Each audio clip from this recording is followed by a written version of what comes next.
3 kesilapan besar yang aku buat masa 2024 yang rupanya bukan silap besar. So first, aku keluar daripada industri berjuta oil and gas. Nombor 2, aku start balik freelance person training aku. Lepas tu yang tu pun aku quit juga marketing dia. Last kali nombor 3, aku planning nak buat meal prep punya business. Yang tu pun aku tak execute. Tapi daripada 3 kesilapan aku ni, lahirnya Lean Hot Sauce.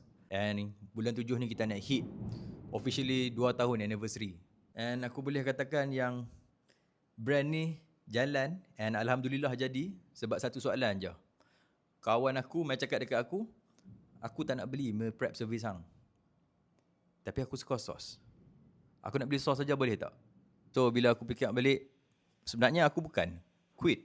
Tapi lebih kepada aku pivot, aku tukar arah.